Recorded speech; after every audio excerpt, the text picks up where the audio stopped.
Hello and welcome from beautiful Lucerne in Switzerland.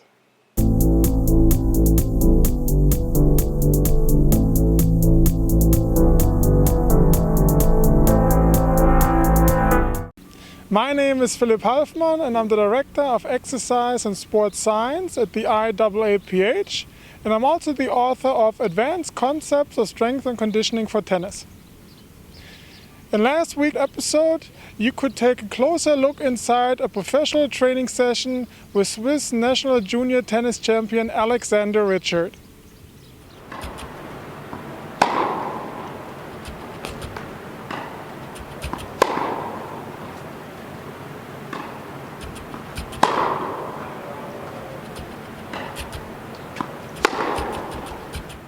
In today's episode, I will show you how to cure tennis elbow, since many tennis players, from recreational to professional, will suffer from pain just below the elbow joint, commonly referred to as tennis elbow. Don't worry, it will not include any medical treatments nor surgery. First, I will explain what tennis elbow is and how it develops, before I provide you with training recommendations to get rid of the pain. The training recommendations focus on improving the technique for the backhand ground stroke,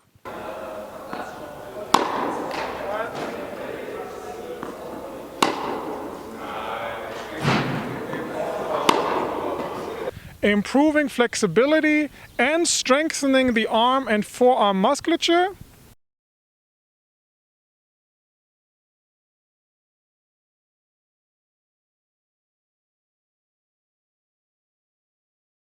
and improving your equipment choices. So please stay with me.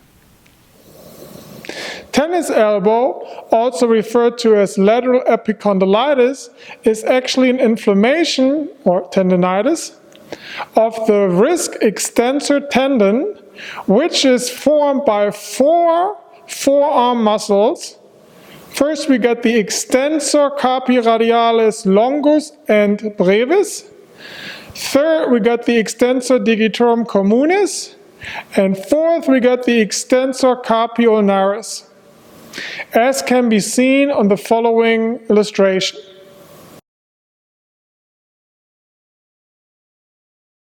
Next, I explain how tennis elbow develops.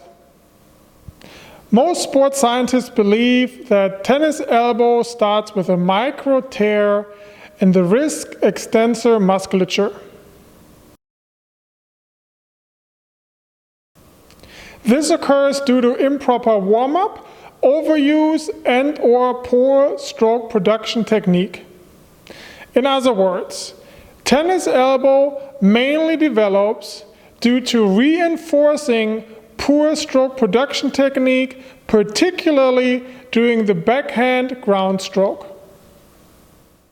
Slapping or punching the ball instead of swinging fully through the shot increases pressure on the wrist extensor tendon.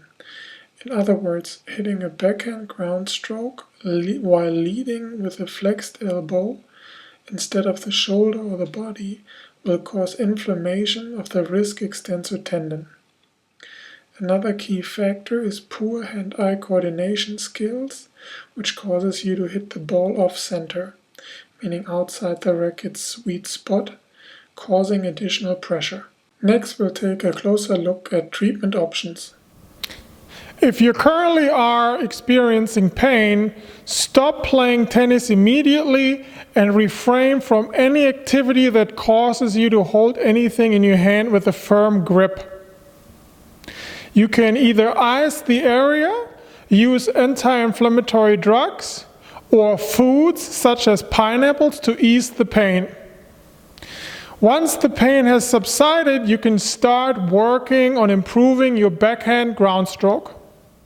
You should make contact with the ball in front of the body with the wrist and elbow extended. This can be accomplished by making contact with the ball in front of your right foot while you're positioned perpendicular to the net, leading with the shoulder, meaning the shoulder points to the net. Now rotate the trunk and take the racket back so that the racket head points behind you towards the fence. Now release and swing through the shot without stopping the follow-through. Let the racket fly while swinging the left arm towards the back fence. Now you're hitting the ball with power generated from the trunk and upper arm and shoulder instead of the wrist extensor musculature. Another option is to switch to a two-handed backhand, where you predominantly hit the ball with the left hand, thereby decreasing the stress on the forearm of the right arm. Next, we will take a closer look into how to enhance flexibility and strength of the wrist extensors. Before you walk onto the court and after the match, you need to perform the wrist extensor stretch. Flex the shoulder to 90 degrees, extend the elbows, externally rotate the arm, and flex the wrist. Fingers point inwards. Now grab the knuckles with the other hand and pull towards the chest. Make sure that you warm up the wrist first by moving your hand up and down a few times. Hold the stretch for 40 to 60 seconds for optimal results and repeat 2 to 3 times. Next, we introduce a couple of exercises to strengthen the wrist extensors. Now, as for the strengthening exercise, you want to make sure that the lower arm is laying flat on a bench, the palms are facing downward, and the knuckles face you. Basically, what you do is you pull the knuckles towards you and release, and towards you and release. Up and down, up and down. Again, you can use an elastic band, you can use a dumbbell, or you can also use a water bottle if you have nothing else available. Okay, alternatively, you can also perform the weighted roll-up. The equipment for that you basically get in your local home improvement store. You basically just need like a nice paper, a little thicker paper roll, band, and you have a resistance like a plate. You can get that at Sports Authority or your local sports store. So basically what you do is you hold the arm out in front, so you can see from the side as well. So you hold the arm in front and then you roll up the weight towards you. Nice and slowly you roll it up. And you roll it back down again. Make sure that the wrist, flex and extend, rolling up. And again, rolling down, nice and easy. This exercise will also strengthen the wrist extensor musculature. Depending on the equipment you're currently using, changes might be necessary. Important factors are type of racket, string type and tension, and grip size. Try using a lighter racket with a larger head size because it will reduce the stress on the wrist extensor tendon due to a larger sweet spot and a lighter resistance.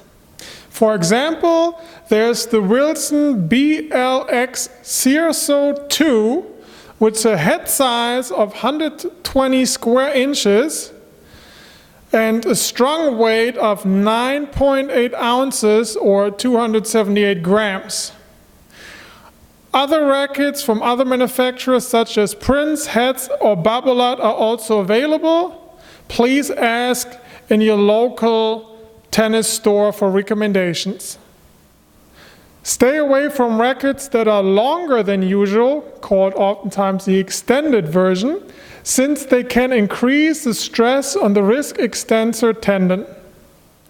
If you prefer medical treatments, you can try ultrasound, galvanic stimulation, and transverse friction massage. Keep in mind, though, that medical treatments can only treat the symptoms of tennis elbow. So you will be spending a lot of money for massages and so forth, which is very, very nice to get, meaning you don't have to do so much. But ultrasound massages and the other medical treatments are only treating the symptoms of tennis elbow. It's very, very important to understand. In order to stay pain-free, you should engage in regular warm-up, stretching, and strengthening exercises that we provided here. Our recommendations will ensure that the pain will not be recurring and you can enjoy playing tennis injury-free. Well, that's it again for today's episode. As usual, opinions differ. What's your point of view? Let us know below in the comment section. A brand new episode will be available next Sunday. So make sure you don't miss it and subscribe. In the meantime, I recommend you watch some of the previous episodes. You should really watch them all. If you like what you saw, tell your friends. I'm sure they will appreciate it. I'm Philipp Halfmann. Thank you for watching and auf Wiedersehen. Tennis Conditioning TV episodes are licensed under Creative Commons. You are welcome to link or embed these videos, forward them to others, and share these ideas with people you know. Brought to you by Advanced Concepts of Strength and Conditioning for Tennis. Available at tennisconditioningbook.com. Music by Dan O at danosongs.com.